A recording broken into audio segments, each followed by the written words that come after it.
Ned, the power of now. What does Ah, this mean to you? that little TED talk that I did where my daughter came home from school when I was 15, when she was 15, and said, Dad, do you want to do a TED talk?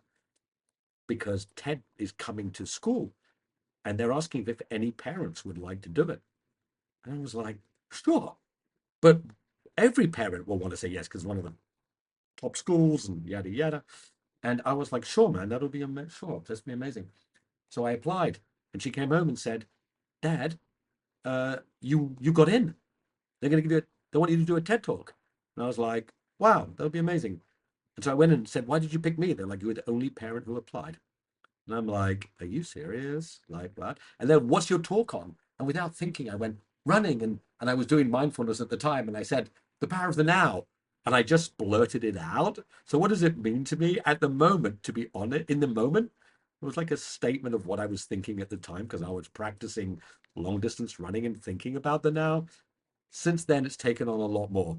It's taken on the idea of how you suffer in the present moment and why, as long as you can keep your head there, you realize nothing, suffering is amazing. So we'll pull on that thread a little bit more as the conversation develops. But I think the first thing to really highlight there is that simply by putting your hand up, preferably speaking, you opened up an opportunity which has now been seen by 750,000 people. The TED Talk has been viewed. I believe. I'm sure it's opened doors. It's one of the reasons that we've been connected through the sort of trickle down, downstream benefits of having that appear on the internet.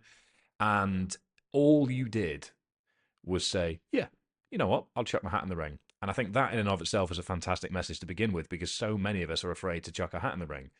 Did you feel an overwhelming sense of wow, I'm glad I did that, or was it just the nature of who you were that you just put yourself forward for things through upbringing, through development, whatever it was? Why were you the one that said yes? I'm gonna put myself forward for this when thousands of other parents didn't. I, I wish I knew. I seriously, Fergus, I was like, sorry, no other parent wants to do a TED talk. Now, I have a bit of an ego. I like talking to people. I understand not everybody likes standing on stage and talking. I get it. I didn't expect everybody to. In my mind, it's almost the reverse. Like, why wouldn't you? Now, of course, if somebody said, now, to be fair, if they'd said, would you like to come and perform a dance on stage and sing a song? I can't dance, I can't sing, I probably would have shied away. So I do get it that it's not for everyone. But as soon as I thought about doing it and thought about talking about running, I was so excited. I was like, I realized things I like in life: people, talking to people and being with people, and running. And now I get to stand in front of people and talk.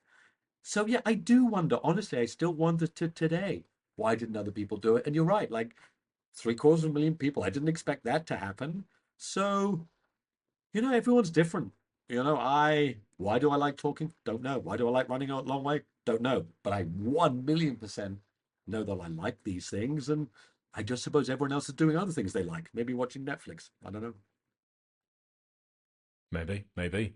So what you spoke about in the TED Talk and what we're gonna talk about at length today, I'm sure, is the lessons that you've taken from a decorated period of time as an endurance athlete and how you've translated that into your day to day life.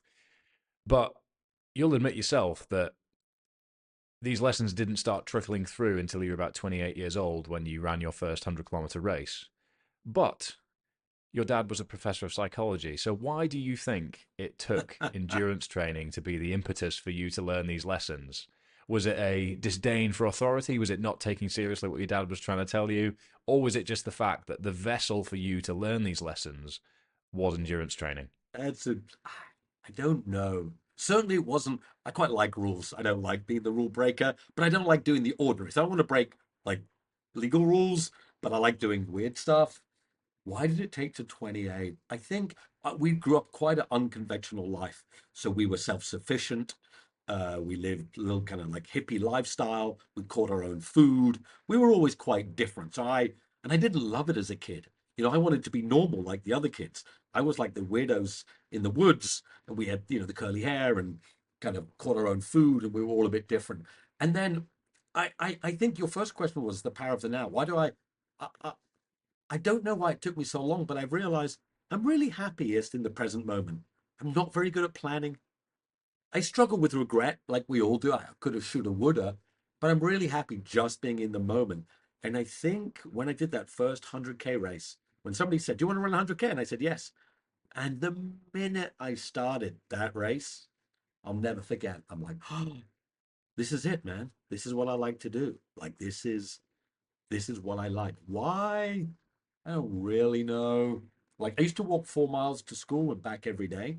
So from the age of four, I was putting in the training. Maybe it was my dad telling me to walk to school every day, 4 miles in total, 2 miles there, 2 miles back every day for 14 years in the Scottish winter through the snow. So maybe that was it. But when I was 28, maybe it was just that point in life when I started that race. And I am now. Hey, you've made me think. I'm 56, so half of my life exactly. Oh, I didn't think about that. Ever since I started that, I have never stopped on that journey, and it fills me with more than joy. I can tell you that. It's funny because we have two main things in common, I'd say. First and foremost, a love for endurance training and the immense value that it gives us as individuals that can be applied to our day-to-day lives. And secondly, we are both from Scotland, born in Scotland, have spent our upbringing in Scotland, but do not in any way, shape, or form sound like we are from here. So I think Exactly. that's something I feel a lot of solidarity in immediately. And for anyone listening that's always wondered, oh, I thought Fergus was English, or I thought he just pretended to be Scottish, living there now. No, no, born here, and sound the way I do. So it's nice to have company for once, because normally before these calls, when I speak to somebody I haven't conversed with before, they go, I thought you were Scottish. You sound very English. And I'm like, oh well, okay. Here's the story every single time. Yeah, yeah, So yeah, we'll circle back to the yeah. reality of our first similarity, Yes. which is the fascination and curiosity that comes with these things. And I think back to the first Zone 2 run that I ever did after years of rugby and powerlifting, and that sort of overwhelming sense of, wow, I feel very present's a popular word these days, but I really did feel very present and very available to myself Mm, psychologically on the first ever long, slow, steady, no ego attached run that I ever did. It wasn't in a race setting. My realization sort of came in the first training session that I had to a race setting, but the revelation that came from that is the scales got bigger. But what's amazing for me is that primary emotion, that primary sense of presence, is something that I can still tap into now, many years later, which is great because it's like the anti-materialistic effect, yeah. whereby you buy yourself a 911 and it's fantastic for 6 months, and then you think, huh, but there's a GT3 RS out there. I might want that because that's a bit faster, and that'll give me the same emotion. And you're always chasing that next ring in the ladder. And whilst yes, there's an element to that with endurance training and events, and obviously the scale of, well, you've run a marathon, let's run 50K. Yeah. Okay, let's run 100. Let's run 100 miles all the way up. We're both about to do very silly things next year, but and that's the scale that comes with it. But the essence, the core of it, I think, is something we really have similar beliefs on, which is that it's just curiosity and presence that makes it valuable. How you manifest that into what event, into what distance, is up to the individual and their individual focus points. But the actual mechanism that we're tapping into as human beings, I think, is what I think gets lost in translation with these discussions, because that is what we should focus on, and why I believe everybody should push themselves to their relative distance within the context of what they're training for, et cetera, because the lessons are fairly universally Yeah, applicable. it is this. I do wonder. Like, I often get asked, "Oh, why do you do it?" Right? And I don't really, honestly, like I was on Colin's show and he asked me, it's like, I don't honestly know. But what I do know is I adore it. Like anything, you do things you love, right? Whether you love riding a bike or watching TV or reading a book or knitting or running or whatever it is. But what I notice is when I run, right? Particularly, so you know who Courtney Water is, the absolute queen of Yep, savage. savage, like savage. But what a and I've not met her, so I'm going on what I see. What a beautiful human she is, right? Smiling and happy. And I don't know if you've seen her on Rogan, and Rogan kept asking her, "Where's your demon? Where's your demon? Like, you must have a demon to hurt so much." She said, "No, no, no, no, Joe, I don't have a demon." He said, "What is it?" She's like, "Inside the pain cave, inside that place where you're suffering, it is a privilege to be in there. And I really resonated when she said that. Because when people say it's present and I enjoy it, that bit when I'm really inside the pain cave and really in the place where this really, really is hard, what a privilege that you can be in there. What an absolute privilege that you're about to go out and run a long way. Isn't that amazing that that's what you do to suffer? And then the coolest thing is, once you get into that cave, Courtney describes it this way. When she gets in, and the pain cave, for I hope most listeners know, is that place where your brain and body are in the place where theoretically you should stop. But you know, if you press on, there will be great joy ultimately. And she says, I get into the pain cave. I look around and say, hello, pain cave. And the pain cave says, welcome back, Courtney. And she says, hello, I'm here to make the pain cave a bit bigger. And the pain cave says, please do. And she chips away with great joy at making this place that she loves even bigger. And when you think about it in that way, it's so different because everyone says, surely when you get to a place where it really hurts, you want to stop. And I'm like, no, no, I want to go in. Because the more you go in, the more joy in the suffering, because it's a privileged place to be. And I love that thought. And if I could, I don't want to sit in the pain cave all day, but it's such a beautiful place to be. It really is. I think the key thing there as well is it's suffering that we have committed to and worked towards and almost earned, quote unquote. Mm. And that's why it's such a privilege, and why the phrase pressure is a privilege is so common in sort of C-suite boards and sort of special forces operators and things like that, because this isn't, you haven't had an HGV drive into the side of your house and suddenly the suffering that goes with immense loss of the, Is it it's a different? different form Totally. of suffering in this sense. It's sort of suffering on your own terms. That's why it's so valuable, because there's so many steps along the way where you could have not got there, and you have. You then get there and then you stay a little bit longer, when the easier thing to do is to not. And then actually, more often than not, if you stay in there long enough, you kind of pop out the other side and go, oh, things are okay, albeit maybe Yeah. temporary, because on ultras I know I felt great, and then I felt terrible, and then I felt great again. And then you think, essentially, the main thing is no one feeling lasts forever. And the more you can ride that roller coaster, the more comfortable with that reality you can be. And therefore, the more exposed you can be to it, the more you can have faith and confidence Yeah. in it, and the more you can apply that to day-to-day life. They say in an ultra, if you feel shit, wait half an hour, you'll feel good. And if you feel good, wait half an hour, you'll feel shit. It's like life. Like I run a startup as well. It's like I'm a hero. I'm terrible. I'm a hero. That, as you say, we're not suffering in the real term. We're privileged suffering. And the learnings, the deep joy that you get inside is way more than this physical. Sure, like what don't I like about the suffering? It's not the muscular, it's not it's not the mental, and this is just stupid, but you know this because you're enjoying. It's the chafing. If I could get rid of chafing, then ultra would be a beautiful, beautiful sport. The chafing sometimes takes the edge off a little bit because it's the opposite of fun.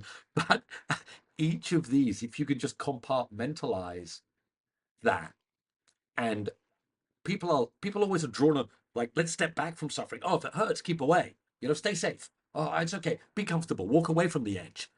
But the edge is the place. Like, and I know I get enthused by this, and it's not for everybody.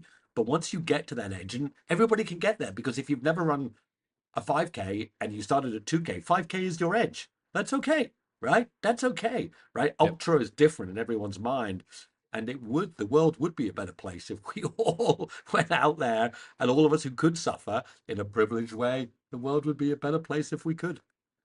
I agree. I agree. And I think that there's a key point there, which is that essentially ultra, marathon, all these terms are Totally. arbitrary in the grand scheme of things, whereby they're human creations. And I think that the core tenet for everybody should be development, progression, being better than yesterday, just simply building from where you were to where you want to get to.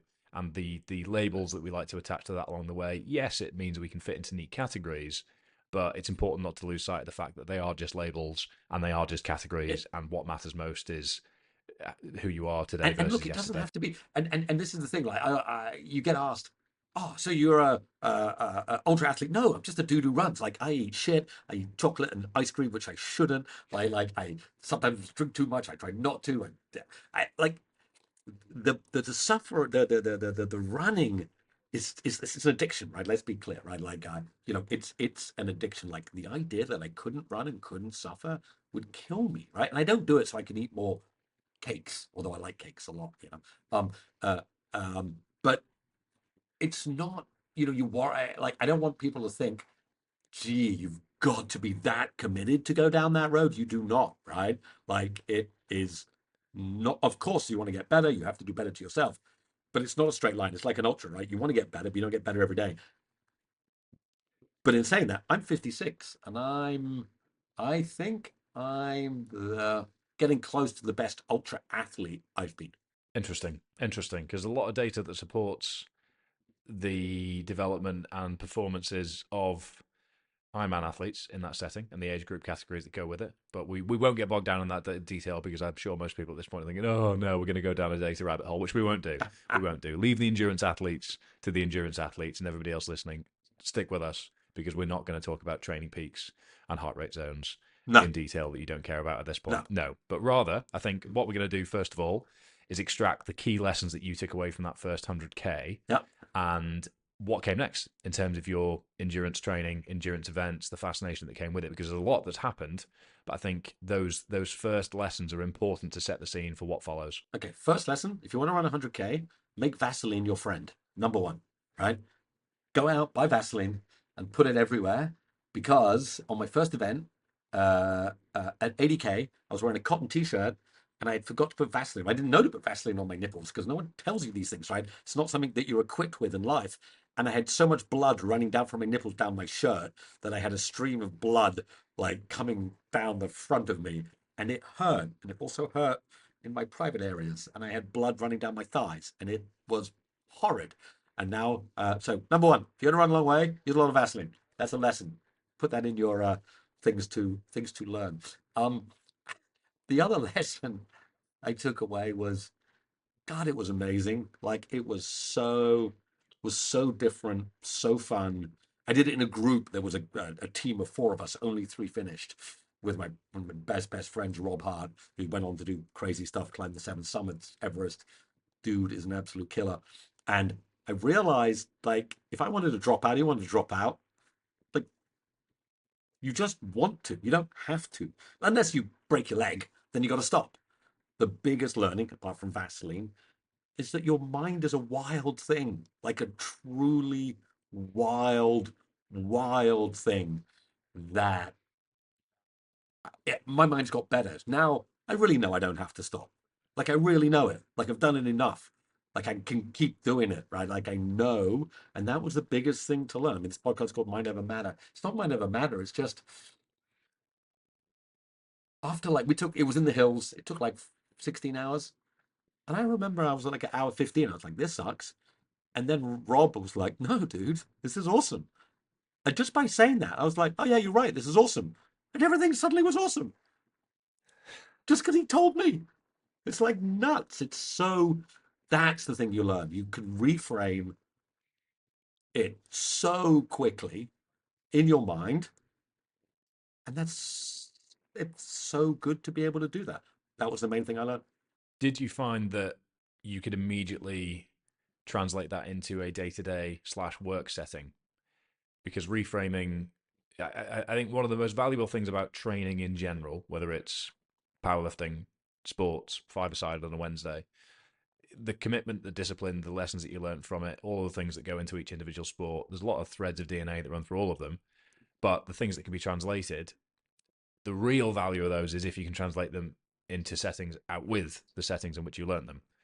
But that takes time. That takes exposure and an understanding of how you can do that. So after the first 100K, that revelation on reframing your mindset, was that something that you could immediately reframe into a work setting, into a personal life setting, or did that take a bit more practice? It's a good. I don't remember because now, as we've established, it was half my life ago because I'm 56 and it was 28. So I don't. Now I'm nearly a pensioner. I don't remember, but I would say to a degree, yes. And at the same time, there's my favorite book in the world called The Hard Way, by an author called Mark Jenkins, who's done the wildest adventures. He's cycled across Russia in winter. He's climbed all the mountains. He's done all the hard stuff. And inside there, he has a phrase which I did adopt. And I don't know if I adopted it right after this race, but he says, if you're on an adventure, climbing a mountain or trekking in the wilds, you've been going for a week and it's cold and it's raining and you've got no food and everything hurts, and you're with a group, it's not acceptable to whine. It's acceptable to say nothing, but it is admirable to revel in it. But that's your own choice, right? I remember thinking, sure, things suck. Don't complain. Like, of course you can say, figure it out, but complaining to the group isn't going to help. Saying nothing is okay. But imagine you could revel in it. And I love that. So that's the biggest takeaway, right? You can literally change your mind, right? I'm not saying everything's perfect. I understand life's hard and mental health is a massive thing and it's not for everybody. But if you are able to just say, hey, it's all right, man, let's go. And then not everybody's able to. I understand that. That was the biggest thing I got out of running 100K. When Rob said to me, dude, this is awesome at K90, I'm like, oh, wow, you're right. This is awesome. And you can use that in real life.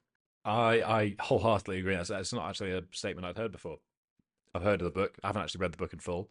I've listened to bits and bobs of it, but yeah, I've never clocked that as a phrase. I think that's great. But what I will add as a caveat is from my experience, whether this is the people I spend my time with, is if you're going to complain, make sure it's humorous Yeah.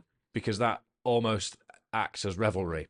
So I can think back to the amount of times I've looked Johnny, who's often supported me on races, and gone, "Oh, this is fucking shit, isn't it?" And he's gone, "Well, you probably deserve it, you prick." And I go, and just move on That's, because it's yes, kind of this group mentality of, yeah, it is a bit rough, but you chose to do this, and actually, if you can find a way to smile right now, that is the same thing as revelry. So whining, complaining, that doesn't help anyone, not least yourself. But if it can be reframed as something that can actually act as a bit of a morale booster through totally. humor, it can be very valuable. And just be aware that the longer and more sleep deprived you come, probably the worse and potentially darker that humor will also go. So That humor, yeah, that just humor. make sure you trust the people you're around. But that humor, you're right. Like you can complain humorously, right? Like it adds to the group, right? Like if it adds to the group, then it's fantastic, right? Like you're right. I think that's that British sarcasm use of it, right? You can, is it adding momentum and energy to yourself or to the group? And again, that's a life thing, right? Like I know it can't always be. I understand that, for a lot of people it's hard to do it. But if you can add good mental energy to a situation, you should. And do you learn that via suffering? I think so. I think so too. I think so too. So that was your first dipping of your toe, probably a blistered one, into the world of ultra running, and what followed is many years of doing more of that. But I think the real turning point for you was a Mm, specific coach who mm, changed your mindset even further on the mm, objectivity, or rather the subjectivity of your worldview on this, where it was previously quite objective. mm. So just talk us through that. We People have egos, right? We all do. And I remember thinking, I got this. I was trying to go to Kona Ironman, so we're not going to talk about uh training splits, although if this was 20 years ago, man, I would have got into this. We could have talked about zones and bikes and all that shit. But I was trying to go to Kona and I just thought I can do this, man. Like I can do this, for people who are not sure, Kona's the world championships of Ironman racing, yada yada yada. And it was just my own stupidity. I couldn't get out my own way. I was like, I'm awesome, I can do this, right? And it's just play stupidity. And I got a coach called Grant Giles, and he was just amazing. And he said, physically, you can get there. And after talking to him a while, he said, mentally, you'll never get there. And I was like, I couldn't understand what he meant. I'm like, what do you mean? Physically, mentally, I'm fine, right? And he didn't mean I was mentally unwell. What he meant was, you're so busy thinking about the outcome, you're not training in the moment. Like you're not every swim stroke, take a swim stroke. Think about it. Every pedal stroke, every piece of running. And he was honestly like, if any of you want to follow a guy who thinks deeply about how the mind can overcome the body. Anyway, so I got him as a coach. And I'll never forget, I was on a group ride in Singapore, and there was 15 of us, and it was all blokes, and we're all, think we're awesome. And we went to be training slow, but one dude shot off from the front, right? And then 12 other dudes went off to catch him because, hey, you can't have the dude riding off the front. I want to show him who's the man, right? And I used to go and chase him, and I stopped and I waited, and there was three of us in the group that, well, four including me. And as I went in the group that went slowly, these guys were all people, Mark Jansen, Asad Atamimi, and Ian Tate. They'd all been to Kona before. And two of them were working with Grant Giles. And I was like, oh my God, these are the dudes. It's not with the dudes up the road, it's with the dudes who are using their brains. And that was the turning point. I'm like, holy shit, if I just use my brain, I'll get there. And honestly, like, I'll never forget that bike ride. I'm like, oh, you've got to think. And it really changed. And Grant was a miracle. I hate to say changed my life, but changed my life quite a bit, man. And then I started engaging my brain, which was rare for me. Getting out your own way is the real crux of that for me, because you mentioned it in that context before you'd actually explained the revelation. But getting in your own way from a recreational athlete point of view is the biggest thing. People do Totally. not want to not be. People have a racing mentality, not a training mentality, and they're separate things. Which is, one is the sort of red line hard work stuff which you apply on race day, and the rest is just doing the honest work. It's like, you can't, if you're starting a business, you can't unfortunately just do all of the things that you want to do from day one unless you're lucky enough to have immense amounts of capital to be able to do so. For the first year, you're probably going to have to do the bookkeeping. You're probably going to have to do this. You're probably going to have to pack orders, all these things. And that is the honest grunt work that gets you to be able to be in the position 2 years, 3 years down the road where you could be focusing on the things that you want to be doing. And that's what the non glamorous drills, pedal stroke drills, turbo trainer sessions all are. And if you can't be comfortable doing that, which I think is just abandoning the ego, Correct. then you will not get to the place that you want to get to, driven by the ambition of said ego. So ego isn't a bad thing inherently. Ego's great for calibrating ambition, setting clear goals, but to be honest to those goals and to do the work to achieve them, I very much see it as fully abandoning your ego where possible. At the very least, becoming comfortable with the parameters of it. Because for you, that must have been, I mean, it was the thing that ultimately allowed you to sort of adjust your training to get you to the end goal.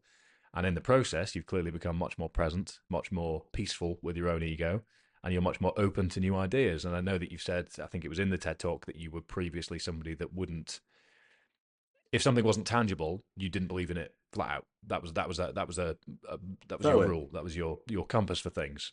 Whereas the process of doing so has opened you up to the idea that actually the intangibles are something to explore. And I can only assume a lot of intangibles now make you the person that you are today. Is it because you get old, right? I got called wizard the other day, but I can't work out if that's a compliment or not. Uh, am I a wizard? Am I old? Do I look old? What is it? So maybe as we all get old, our ego gets away. You learn things. And I have this phrase I use a lot: strong opinions loosely held. I used to have strong opinions strongly held, i.e., if I can't feel it, touch it, see it, it doesn't exist. Literally, I think I've changed 180 degrees. You can absolutely doesn't have to see it. You can almost will it into existence. There are other life forces out there. You can create things just by making them happen. And so, yeah, like I think there was a big turning point. Like it was a bit ego driven because by using that now, I got to Kona, which was my ego, because who really cares if you go to Kona, right? Really, like, no one really cares, right? Nobody loves you any less or more if you do or you don't, right? What the hell? But of course, in your own, be like, oh, look at me, I'm a legend, I'm in a Kona, you know? And, like I tried to break 3 hours in a marathon, I went 3:02. No one cares. No one cares. Like, I care, but no one cares, right?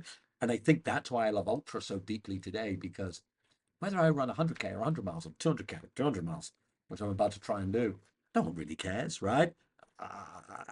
And that ego of don't get out your own way, do it because you love it. And if you love it, it'll be all right. And of course, I want to do better. I still have ego inside me. So, but yeah, I think it was the greatest thing. Learning to get out your own way is not an easy task. So without just listing a long year of endurance events. We'll focus in on a few. So I'll kick things off by asking you which is the one that sticks in your memory the most, whether for good reason or bad.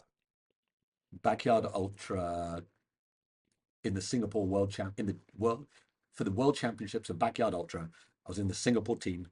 I ran 187K in 28 hours. I came third in Singapore, and I could not have felt more deeply joyful if I tried.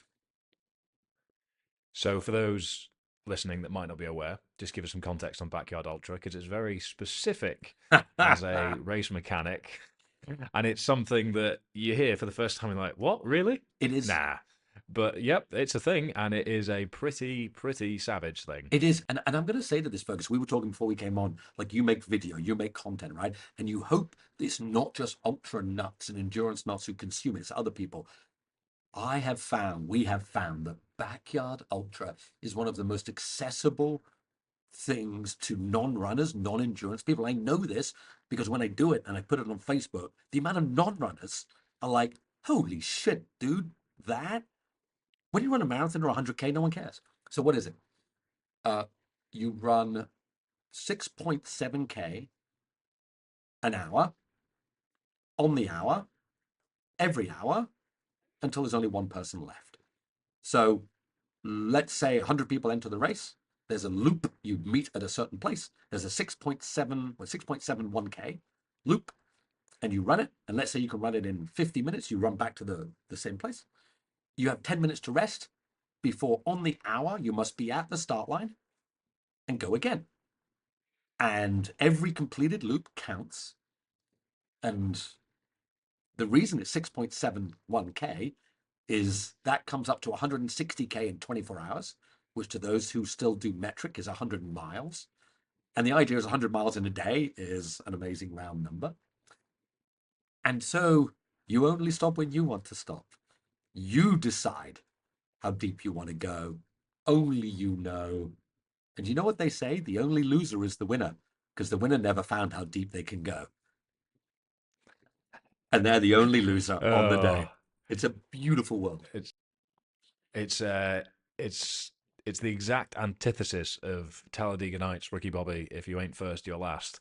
It's kind of in this case, if you're first, you are last. In fact, which is kind of a pretty upsetting paradox. But they also say that the race doesn't begin until 24 hours if And you're that's doing true. it to be competitive. That's true. So talk us through your experience of covering, what was it, 100, 186K, you said? 187? 100, yeah, so 20, this was my fourth Backyard Ultra. So Backyard Ultra was created by a man called Lazarus Lake in Tennessee. He's the man behind Barkley Marathons.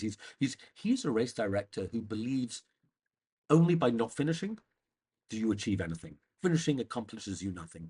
You must fail. So he builds races where you will suffer and fail, because that is what is good. So this race, his idea, it's spread like wildfire. Like Yeah, the last yeah. 3 or 4 years, it has blown up. So this is my fourth effort. I did my first actually during COVID. There was a global Backyard Ultra on your treadmills in your bedrooms.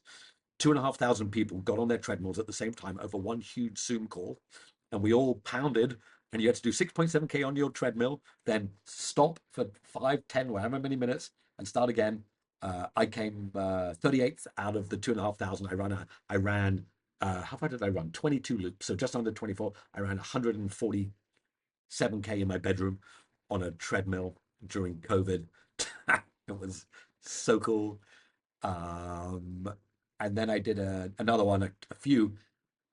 And the way that the World Championship works is coming up next week is the individual world champs every year, where the top 75 backyard guys go to Lazarus Lake's backyard in his farm. That's why it's called backyard. It's in his farm. And they will attempt to go as far as they can, which will be over 100 hours this year, I believe. The alternate years, every country selects, who does backyard, there's about 40 of us, selects their best 15 backyard ultra runners. And we all, at the same time, compete within country to find the winner, and then total loops between all of us. And so I was selected for Singapore. I was hoping to do well. I got through 24 hours, got to 28. And on the 28th, there was only 3 of us left. So technically, I was third. And that experience, at loop 7, I hurt my knee. I thought I was going to have to drop out. At loop 14, I hurt my hip. At loop 24, I was vomiting everywhere. And I wrote a little report. I've never experienced such happiness, joy, apart from the obvious things like getting married and having kids, in a running race. Because as each person dropped out, and maybe this is the ego, Fergus, maybe the ego is still sitting there. As each person drops out, I'm like, whoa, I'm 14th. Whoa, I'm 12th. Whoa, I'm 10th. And I'm the oldest dude on the line, right? Whoa, I'm 5th. Whoa, I'm 4th. And then I'll never forget at loop 27, when there was only four of us left. At one point, two of the guys went into a bathroom on the way round, and I couldn't see the leader. And I'm like, what? What? Has everyone else dropped out? Like, am I going to win this thing? I'm like, let's fucking go, man. Let's go. And of course, I didn't. But that experience was, yeah, I used my brain, man. Like, I went, that's as deep as I've gone. Like, I was broken as. But when I hobbled off the start line on loop 29, it took me 15 minutes to do the first K. And I'm like, all right, that's it. I'm cooked, Uh-oh. man. Yeah. That could be a problem. I'm That could be a problem. But it is a great setup, and I think it's the fact that you can do 4 loops, 5 loops, and learn as much as the person that does 37, because it's an entirely relative scale, which is where Laz has absolutely nailed his just cigarette smoking personality to really embody what I think is good about these things. There's a lot of ego on the internet it's around these things now, and yeah. I think it detracts from the value of them. And ego is going to put people off trying it. And my whole ethos on this is there is a lot of value in a lot of different disciplines out there for people to explore. So we should all collectively be doing our best to reduce the barrier to entry for people that haven't yet experienced the things that we personally find valuable in our own lives. So by It it being too it egotistical or being too narrow-minded, you're not doing that. Imagine you've only ever run 5K in your life. That's the furthest you've run. You go to a backyard and you do the 6.7, and then you find the power to do another loop. For Yeah, you, that's yeah. amazing. So backyard can be amazing at 2 loops. As mentioned, the world record right now is 101 hours. We're going into the fifth day. The Oh fifth day. dear. That's 677K.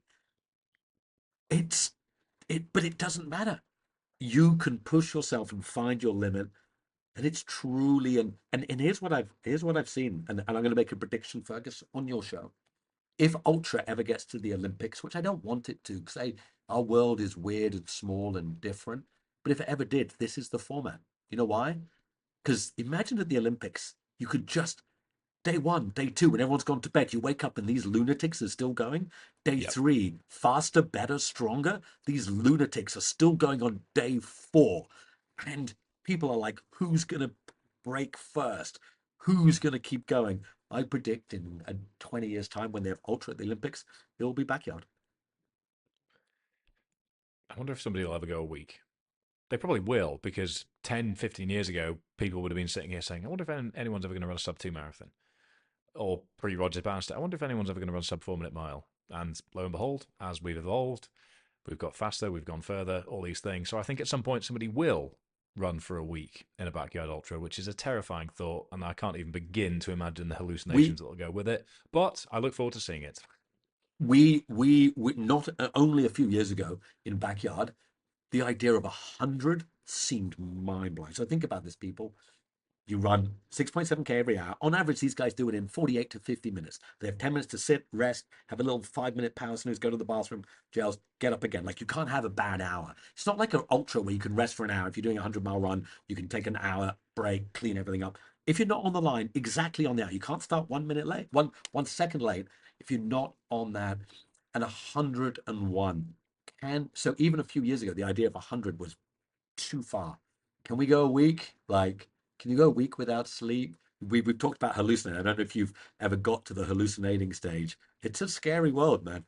It's quite fun in a way, though, because it's so incomprehensible. And I think what people don't necessarily understand, well, my experience anyway, obviously everyone's different here, but it's not like you're seeing it's not like you're on a acid trip or anything. It's not like you're just seeing a different world, but your brain, probably just due to being so cognitively stretched, is essentially reframing things that are actually there into things that aren't.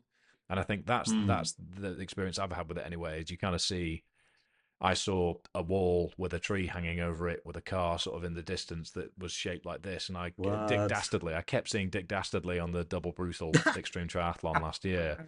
And it just got to the point where I was just giggling to myself. And what the fuck is Dick Dastardly where my brain's That's taking me to? This is so weird. And there'd be times I'd be squinting and sort of looking and being like, I know that isn't a troll from Lord of the Rings, but I keep looking at it and it is a troll from. Oh no, no, no, no! It's uh, okay. It's a stack of bricks, and then there's a bush over the back of it, and yeah, okay, okay, cool, yeah.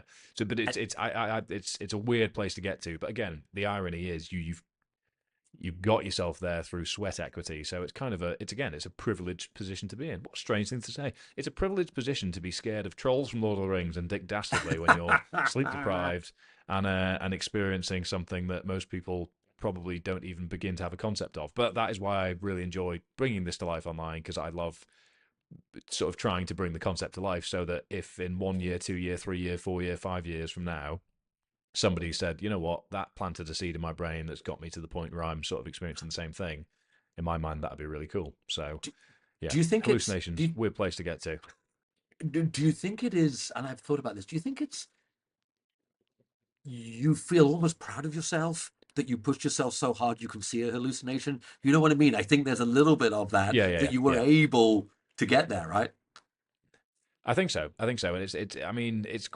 This is bordering on a bit toxic here, but I remember thinking back to rugby training sessions where it could almost be a badge of honor if you made yourself throw up because you worked so hard, Mm, because you essentially proved mm. that you actually pushed your body to its absolute capacity in a session that was designed to do exactly that.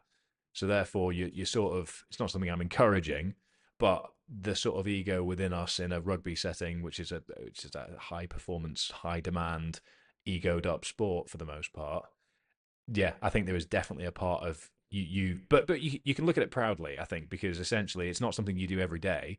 But if when you need to tap Correct. into it, you can push yourself to the point that you can supersede your psychology physiologically, then essentially your physiology is sending messages to your brain to be like, stop this.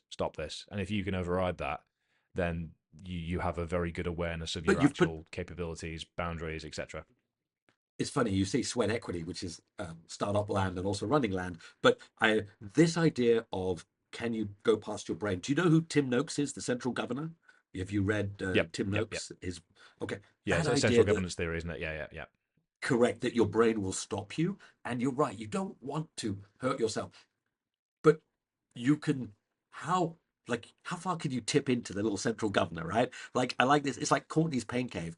I want to go to the central governor, give him a little flick, and go, hey, and I don't want him. I don't want to. You don't want to do too much. But that amazing place where you can be, oh my god, like I can see into this little world that I've worked so hard to get to.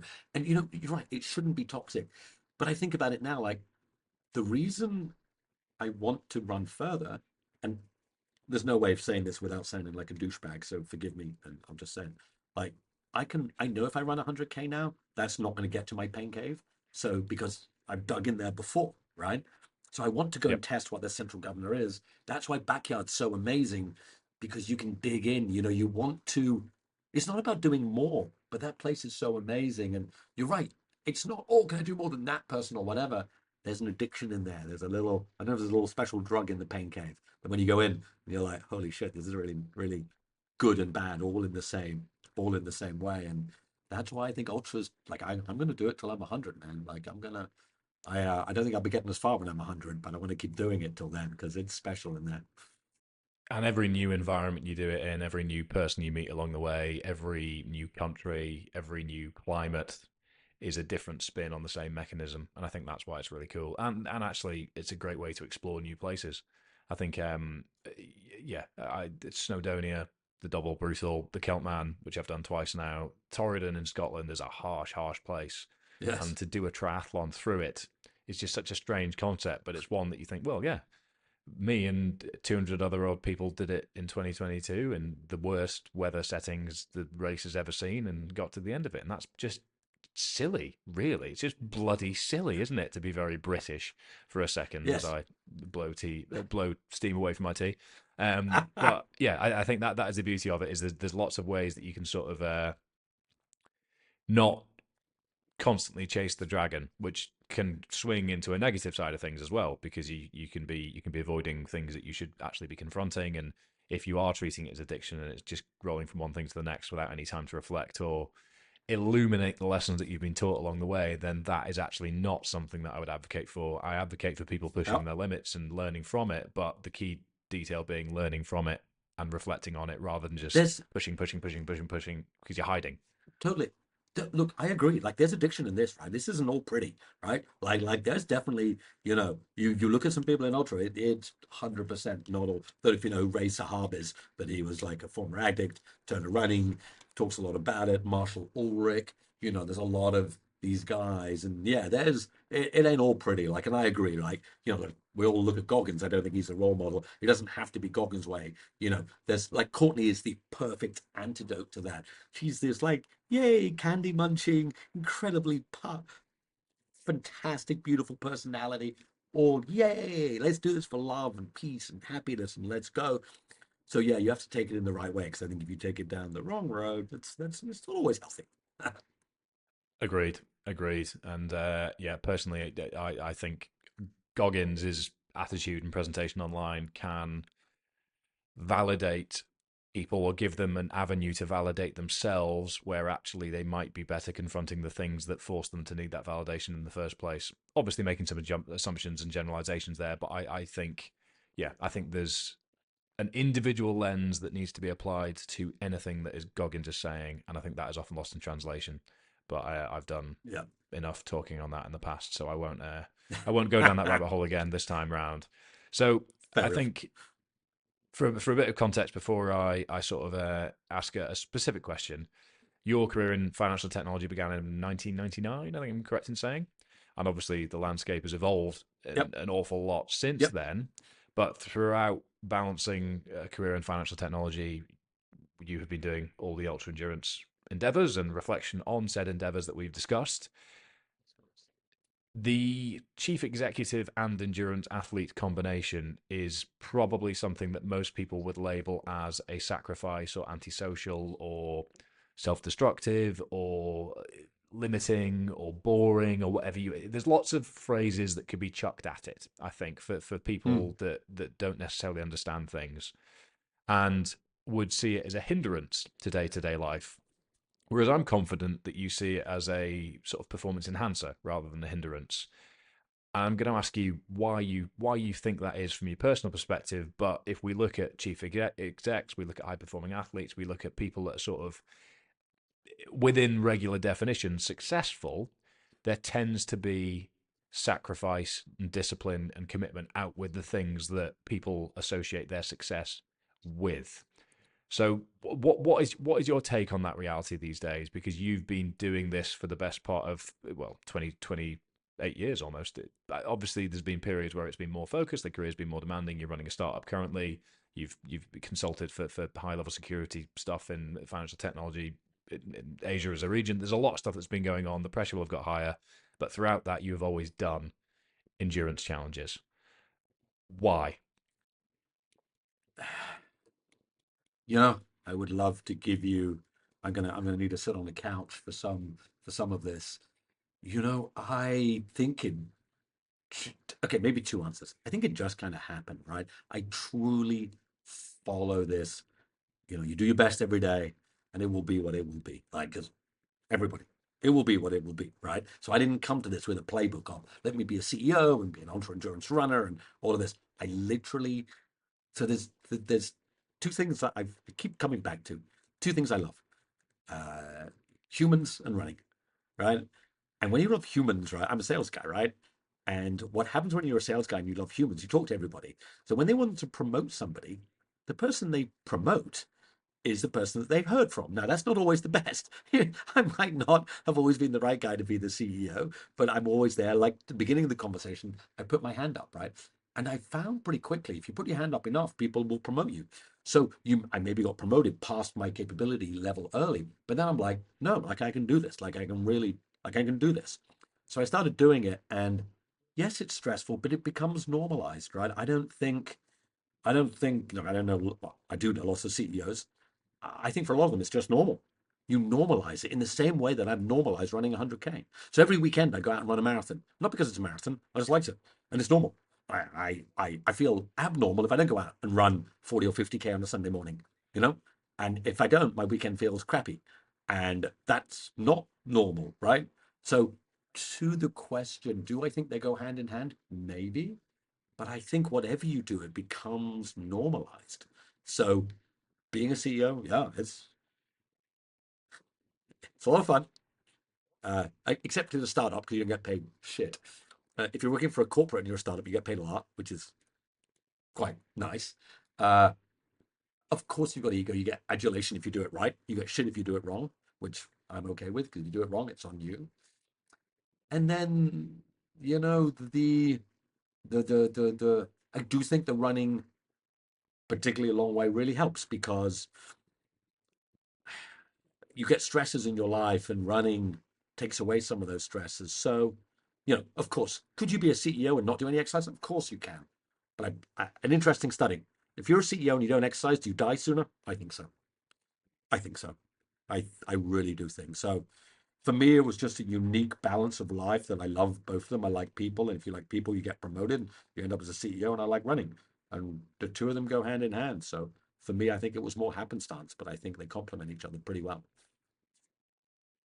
You haven't asked for it, nor am I necessarily informed to give it. But I'm gonna make a suggestion as to why I think it might be the case, and why more and more Go of for it it. is happening, and why you see these ridiculous. I get up at 4 in the morning and jump in an ice bath for an hour. CEO routines online, where people often forget that actually the reason they're doing that now is because they've made all their money and now can do those things. But yeah, not to be cynical before I've even said my piece, but I think the grey area of stress and pressure at a C suite level can be very, very overwhelming, but you become very comfortable at being stressed and being overwhelmed. But the grey area of it, because you're subject to markets, you're subject to other employees, you're subject to board reports, you're subject to all these things that go into it, you are not in control, but you are comfortable with being out of control and under pressure. Physical exercise, whether it's ultra running, whether it's training, whether it's Ironman, whatever it might be, is high pressure, high commitment, high demand, but it's black and white. And I think what that does for high performers, for those that are under pressure, is calibrate and point that stress in a clear direction in an environment that they often can't do so. So once you're comfortable being under pressure, once you're comfortable waking up feeling stressed every day, knowing that the unpredictables are coming, you are then free to put yourself in stressful situations on your terms and will get an awful amount from it because it is black and white. And as human beings, we like black and white because it's predictable. You know what you get out, what you put in. There are clear defining parameters around it. And that gives a translation of the mechanism that you know and exist within into something on your terms, which means that you can have more tangible day to day wins in an industry, an environment, in a job where your wins might often be a lot more delayed in their gratification. That's my That was perspective on why I think this is the alignment these days. that's really good, man. Seriously, like I listen intently to that. That's really good because when I go for my Sunday run, I know what the outcome is. Like it's stressor, but I know if I run 40K, I'm going to be this tired, and I know how it's going to feel, and it's stress, but it's must. That's I think you nailed it. Seriously, like I really do because in my job, I can work really hard, and the outcome can be shit. That's it. That's it, isn't But if it? I run, We like, as human beings, not having shit outcomes. And I think it's a great way. But also, if you're only used to existing in a high pressure environment, I've heard you say it before, I very much empathize. Relaxing, quote unquote, in a conventional understanding ah, or definition is difficult. It's uncomfortable. And actually, relaxing is still quite high intensity, but just in a different setting. So I think the relaxation, once you are comfortable and committed to being in a high pressure environment pretty much all the time, if you're at a level where essentially your time is not your own, you can be phoned by a board, you can be phoned by investors at any time of the day, etc., etc.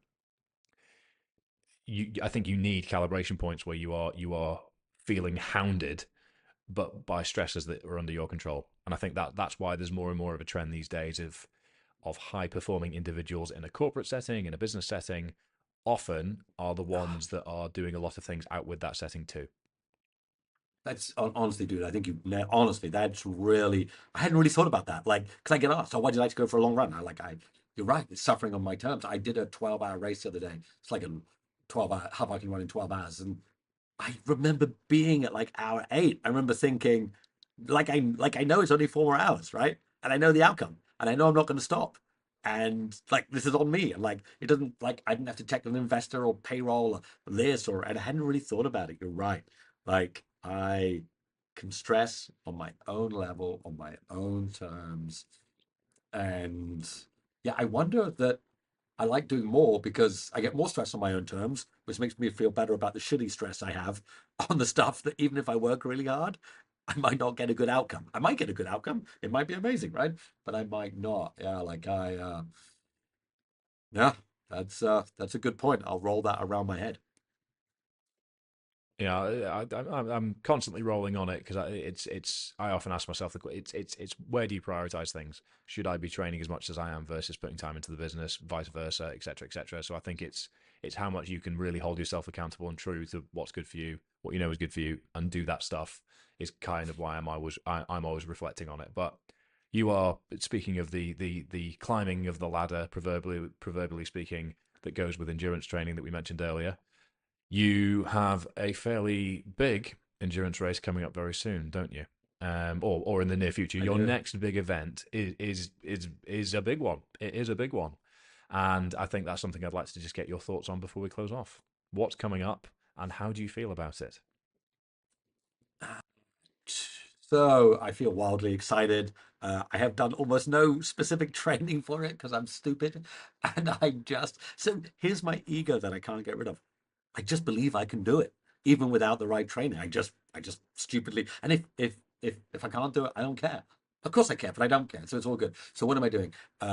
In 4 weeks' time, on the 17th of November, 2023, I will be taking part in a race in Singapore. It is 200 miles. So in new money, that's 320 kilometers. It is a single push, so it's not a stage race or anything. It is around the streets of Singapore, so it's not in anywhere like climbing mountains and going over this and that. It's not really going anywhere. It starts and stops at the same place.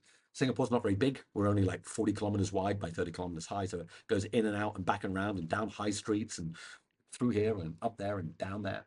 Um, yeah, like this is the first race where I'm going to have to sleep. My previous longest run was 213K, 213. So this is 320K. I think it'll be around 65 hours. And you have to sleep, like you can't not. But, I think I'll have 1 or 2 hours sleep the whole way through. And I'm wildly excited because I've never been that plus 200K with another 100K to go world. And I don't know what it's like. And honestly, because of my startup life and business life, I haven't really, I only entered like a week ago and I haven't really trained. So I'm just going to have a When is crack, it? man. And 17th of November. So in 1 month. Oh, that is soon. That is soon. Yeah, yeah. Mm, Yeah, when I said coming up soon, I actually corrected myself, thinking, oh, I'm not actually sure how soon it is. It could be 2024. Nope, it is soon. It is very much soon. it is. So It, it sounds like it'll be right up your it's, alley though, in that sort of lap loop, not really much variation format. There's a nice way to periodize things and break things up into bite-sized chunks in your head, and that sounds like it's your bread and I, butter. So I'm sure you can put your own ego to the side here. I'm confident you have it in you as well. I don't. So here's the crazy thing, right? And I think this is about this is, everyone's brain is different. We all have our own lived experiences. So, but again, I really hope this doesn't sound stupid. I have zero doubt I will not finish. Like I 100% know I'll finish. That doesn't mean I will. That doesn't mean I will. I don't think I won't. I might not. I might break down. I might not finish. And if not, but I never go in thinking I can't. I never go in thinking, I wonder if I can do this. I always believe I can. Doesn't mean I always will. I always believe I can. And I always go in believing it will be awesome and it will be amazing, apart from the rashes and all the crap. And I'm crazy excited for it. It starts at 9 p.m. on a Friday, and I won't be finished till sometime on Monday. So I will, it's the first time I've ever going to be running for 4 days. And as I'm sure your listeners know, that Singapore is not a cold place. We're on the equator, so it's 32 degrees during the day, up, and then maybe 27 at night. So, this will be a sweaty, uh, and it'll also be a calorie affair. Like, because you sweat, you have to put a lot of Yeah. calories in. I think when I did the 200K run, it said I used 28,000 calories. Now, clearly, you can't put that in because that's a lot of calories, right? So this is going to be a eating, moving, sleeping, and not many of us are doing it. You don't get a lot of people in. I'm going to put this out there. In my desire, in my delusional world in which I live, I'm going to win. I think everybody thinks they're going to win. Like, I think if I lined up with Usain Bolt, I would win. I know I won't. I know I won't. Like, I understand I won't, but I don't. It doesn't stop me believing, right? Like, I like this idea you can just believe, but I'm gonna have a go. I'm gonna try not to stop. I mean, not give in. And yeah, man, like, gonna get in that pain cave and see what it's like in there. I'm gonna be in there for a while, and I hope not to come out until it's all done. Well, that's it. That's it. Where is the best place for people to connect with you if they want to hear more about what you're up to, or at the very least, see how you get on in a couple of weeks? Three, yeah, we're a month out, basically. We're a month out, A so it's month not out. too soon. But where is the best Um, place for people um, to connect with you online? Sure. Well, so like Business Sense is LinkedIn, and I actually do a bit of running. So I connect running and business on LinkedIn. So I do a little like posts about, hey, if you think your career's hard, well, go running, and that's hard, and both are hard. And you can, my favorite phrase is, you can't beat somebody who doesn't stop. So I like this idea, right? Like if you just keep on going. So if you follow me on LinkedIn and I'm on Facebook, I haven't been that much on Instagram. I'm thinking of putting because running for 4 days, I think people might like that. So I'll do more than that. But Facebook, Ned Phillips, just who I am, and on LinkedIn, Ned Phillips. There's not a wild number of Ned Phillipses, which is maybe a good thing. And yeah, you'll find me there, and I will be posting about this long run. And yeah, I will head out on Friday, and you won't hear from me again for 4 days. Well, I would say I don't envy you, but in some ways, deep down, I think I do. So, Ned, thank you very You much. Thoroughly do, you enjoyed that, do. and all the best for mid-November, because well, And mid-November and then some, because you might actually spill over into towards the end of November, given the which is a strange thing to say, but it's a choice you've made, and therefore you reap what you sow. You reap what you sow. You do it. Thanks You again. do it. Well, look, thank you. Thank you. And good luck for everything you're doing as well. I know you've a lot of great events coming up. So thanks for being on the show and good luck with everything, Fergus.